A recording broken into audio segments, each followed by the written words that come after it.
Hoje vamos falar sobre algo que todos nós enfrentamos em algum momento: o pecado. Mas este não é qualquer pecado comum, é um que tem uma enorme influência em nossas vidas, mesmo que não percebamos. É como uma sombra que nos segue em todo lugar, sutil, mas poderosa ao mesmo tempo. Esse pecado não é apenas um ato isolado, é como uma força que gradualmente corrói o que há de melhor em nós. E sabe qual é a pior parte? Ele é viciante. Uma vez que ele nos domina, é difícil se livrar. Ele causou estragos em muitas eras, em várias sociedades, até grandes impérios caíram por causa dele. Mas o que torna esse pecado tão difícil de abandonar é que ele é enganoso. Ele gradualmente toma o controle, como uma teia de aranha, até que nem percebemos que ele está lá. Então, eu te desafio, você consegue adivinhar que pecado é esse? A resposta está em um livro muito conhecido, o livro de Hebreus, capítulo 12. Portanto, uma vez que estamos rodeados por tão grande nuvem de testemunhas, deixemos de lado tudo o que nos impede e o pecado que tão facilmente nos enreda e corramos com perseverança a corrida que nos está proposta, fixando os olhos em Jesus, o autor e consumador da fé. Pela alegria que lhe fora proposta, ele suportou a cruz, desprezando a vergonha, e assentou-se à direita do trono de Deus. A Bíblia nos alerta sobre um pecado específico que nos cerca com facilidade, como uma armadilha. É um pecado que pode variar de pessoa para pessoa, mas é algo que consistentemente nos tenta e nos afasta de Deus. Então, o que Deus está nos dizendo aqui, Ele está mostrando que há um pecado que facilmente nos envolve. Talvez você já saiba qual pecado te afeta mais. Pode ser algo que você luta para esconder, ou algo que todos ao seu redor já perceberam. Cada um de nós tem um ponto fraco, um lugar onde somos mais suscetíveis ao pecado.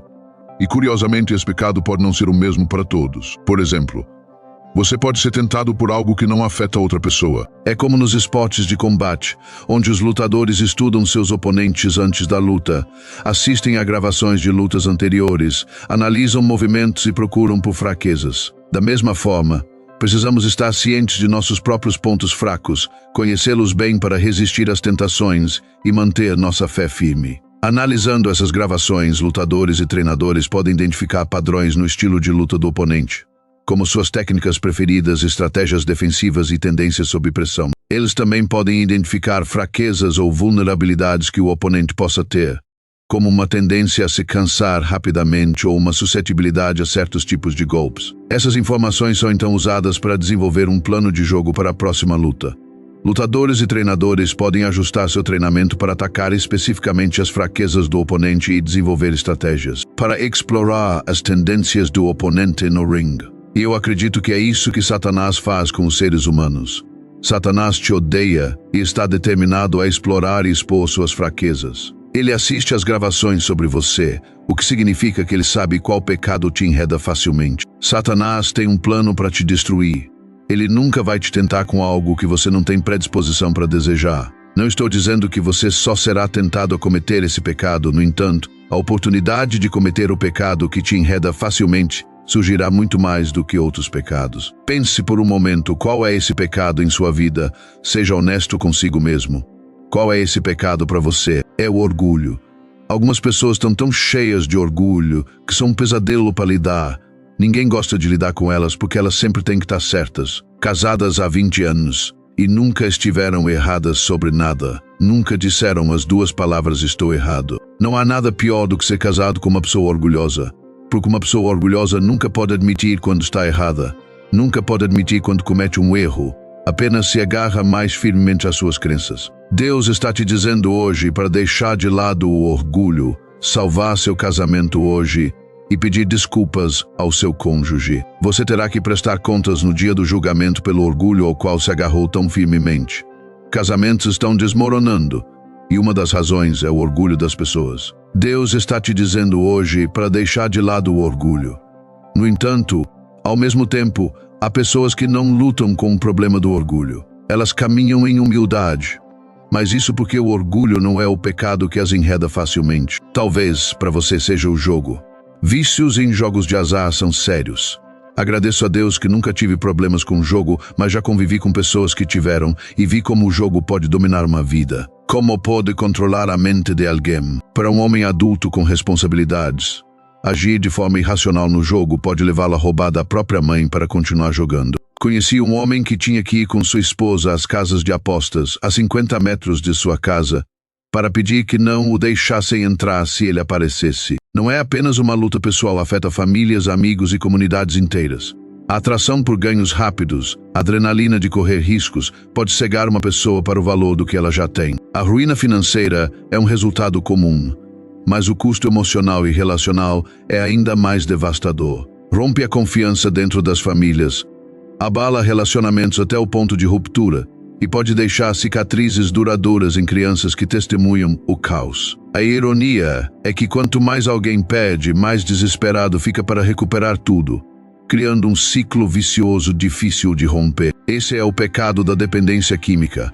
A dependência química é um vício terrível. É um pecado que pode te afastar de sua casa, fazer você perder todos ao seu redor e te levar a fazer qualquer coisa por mais uma dose. E quando eu digo qualquer coisa, quero dizer qualquer coisa. Esse vício não apenas prejudica o indivíduo, mas se estende por toda a sua vida, afetando todos os relacionamentos e oportunidades. É um pecado que consome não apenas o corpo, mas também a mente e a alma, levando alguém por um caminho de destruição e desespero. Ele destrói o corpo, pode transformar pessoas em verdadeiros zumbis, e a busca pela próxima dose se torna um impulso implacável que eclipsa tudo mais, muitas vezes levando a atividades perigosas e ilegais. Famílias se desintegram, carreiras são destruídas, e a essência do indivíduo se erode.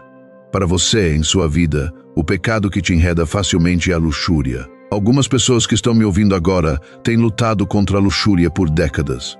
A luxúria é o pecado que as enreda facilmente. Elas têm lutado contra assistir vídeos imorais na internet, lutado contra a fornicação e o adultério, sentem-se compelidas a fazer coisas que não querem por causa da luxúria. Elas querem parar de viver estilos de vida promíscuos, mas não conseguem dizer não.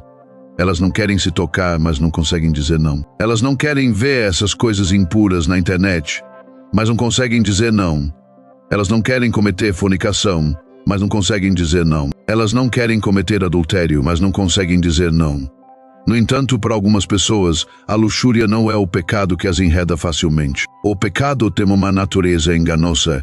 Ele tem uma habilidade sutil e antinatural de permanecer dormente por anos. O pecado tem a capacidade de enganar uma pessoa, fazendo-o acreditar que superou esse pecado específico e, de fato, anos até décadas podem passar. A natureza enganosa da luxúria. Mas esse pecado não desapareceu, ele está esperando.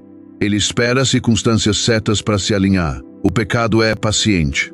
Esta é a natureza enganosa do pecado. Ele vai te envolver em uma falsa sensação de segurança, uma falsa sensação de que você não precisa ser tão diligente em se proteger contra esse pecado específico. Com o tempo, você começa a baixar a guarda e acreditar que superou esse pecado. Anos, décadas podem passar. Mesmo quando as circunstâncias se alinham, a luxúria que esteve dormente por anos pode atacar novamente com toda a sua força. Esta é a natureza enganosa da luxúria. Ela pode se esconder de você e te fazer acreditar que você não precisa se proteger contra ela. Mas ela pode tirar sua família, fazer suas decisões, destruir sua saúde, roubar sua riqueza e tirar sua paz de espírito. Luxúria e raiva ditarão suas decisões. E eu testemunhei seu poder destrutivo ao longo de décadas no ministério. A luxúria descontrolada pode levar uma pessoa a lugares onde ela nunca quis ir, e ela pode se perguntar como acabou em um lugar tão baixo. A luxúria pode até levar as pessoas a fazer promessas que não podem cumprir e gastar todo o seu dinheiro, deixando-as em lágrimas, divorciadas e financeiramente arruinadas. Para você, em sua vida, esse pecado é a raiva. Você é alguém que luta com a raiva, sempre à beira de explodir. Eu conheci algumas pessoas assim. O mínimo pode acender uma raiva ardente nelas. É algo tão trivial como uma palavra dita fora do lugar pode provocar uma resposta desproporcional. E antes que percebam, já disseram palavras das quais se arrependem amargamente. Isso pode levar ao isolamento, pois as pessoas ao seu redor começam a evitar você, não porque não gostam de você, mas porque têm medo de sua reação imprevisível. Então, qual é o pecado que te enreda facilmente?